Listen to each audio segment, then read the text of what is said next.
Assalamualaikum warahmatullahi wabarakatuh. Perkenalkan, nama saya Rizaldo Pramono. Saya absen 32 dari kelas 12 PES 3. Saya di sini akan membuat video pembelajaran, yaitu tugas dari Bapak Sei Penggalih tentang materi pemaparan fenomena perubahan sosial yang terjadi di masyarakat. Sebelum memasuki dalam pemaparan fenomena perubahan sosial yang terjadi di masyarakat, saya akan menjelaskan dari definisi perubahan sosial terlebih dahulu. Perubahan sosial adalah perubahan yang terjadi di masyarakat yang mempengaruhi sistem sosial, nilai, sikap, dan perilaku masyarakat. Nah, yang perlu digarisbawahi ini adalah lembaga. Lembaga itu ada banyak. Misalnya ada lembaga pendidikan, lembaga agama, lembaga keluarga, lembaga politik, dan lain-lain. Apa sih itu lembaga? Lembaga itu menjadi sebuah wadah atau tempat untuk masyarakat melakukan perubahan sosial untuk menjadi yang lebih baik. Nah, jadi itulah yang harus digarisbawahi, yang harus kita ingat-ingat, bahwa kunci dari perubahan sosial itu ada berada di lembaga sosial tersebut. Nah, di sini saya akan memaparkan contoh yang sudah saya buat, yaitu sebelumnya saya akan menjelaskan dari teori yang saya gunakan. Teori ini adalah teori evolusi. Secara umum, teori evolusi adalah teori perubahan dari tradisional ke peralihan dan modern. Nah, teori ini adalah dikemukakan oleh Bapak Sosiologi, yaitu Auguste Comte, Bapak Sosiologi dunia yang sudah menggunakan teori tersebut dalam perubahan sosial. Namun yang saya gunakan tidak hanya teori evolusi yang biasa. Ini adalah teori evolusi linear ya. Teori evolusi linear adalah teori yang menggunakan perkembangan akal budi masyarakat atau manusia. Nah, dalam ini ada 3 tahap. Yang pertama ada tahap agama atau teologis, lalu ada tahap metafisik, lalu ada tahap positivisme.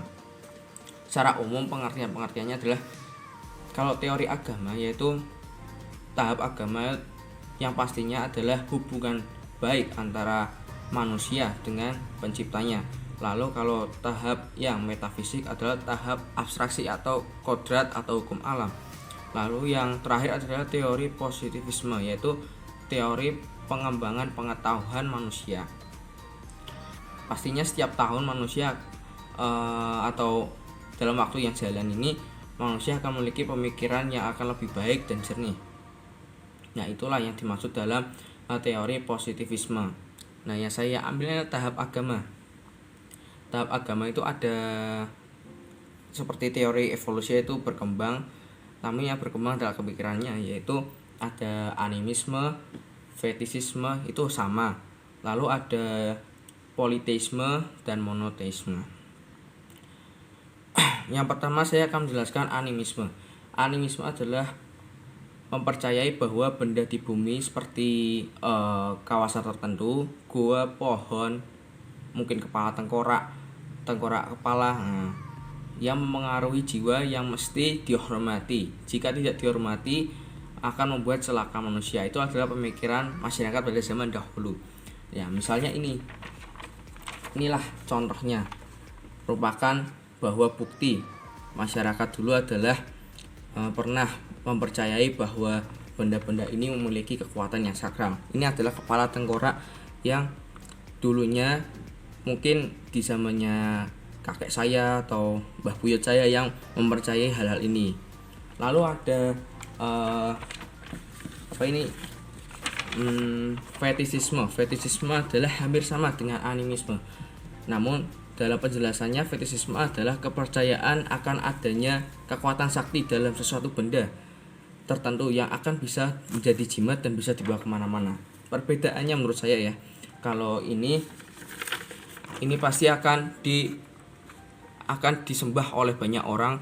Kalau ini adalah barang ini akan selalu dibawa kemana-mana. Jadi perbedaannya adalah, ini adalah untuk diri sendiri atau kekuatan jimat untuk misalnya mencari jodoh dan lain-lain. Kalau ini adalah untuk menyembah, untuk menghormati leluhur kita. Lalu selanjutnya perubahan ini akan menjadi berkembang karena masyarakat selanjutnya itu berpikir bahwa adanya pemikiran politeisme, yaitu bentuk kepercayaan mengakui adanya lebih dari satu Tuhan atau yang disebut itu dewa. Serta secara harfiah bahasa ini berasal dari Yunani polytheon yang berarti banyak Tuhan. Ya inilah contohnya pada zaman dulu juga masyarakat mempercayai bahwa adanya banyak Tuhan. Pemikiran pada saat ini pemikiran masyarakat lebih jelas atau nyata kalau Tuhan itu ada. Lalu yang selanjutnya adalah yang lebih pasti dan jelas adalah monoteisme. Kepercayaan bahwa Tuhan itu adalah satu atau tunggal. Jadinya misalnya masyarakat sekarang ini berpikir bahwa Tuhan itu hanya ada satu. Lebih jernihlah pemikirannya dari dahulu-dahulu yang dulunya adalah percaya pada benda, lalu roh-roh halus itu kan seperti khayalan. Namun kalau yang monoteisme ini adalah lebih jelas bahwa ini sudah ada dalam kitab-kitab agama, yaitu misalnya kitab Al-Quran. Kita hanya menyembah kepada Allah, perubahan yang paling maksimal atau paling puncaknya dalam tahap agama. Jadi itulah yang penjelasannya saya paparkan dalam fenomena perubahan sosial yang terjadi di masyarakat. Cukup sekian, mohon maaf jika ada kesalahan dalam kata-kata dan perilaku saya dalam penjelasan pemaparan fenomena sosial ini. Cukup sekian dari saya, Rizal Pramono, absen 32. Wassalamualaikum warahmatullahi wabarakatuh.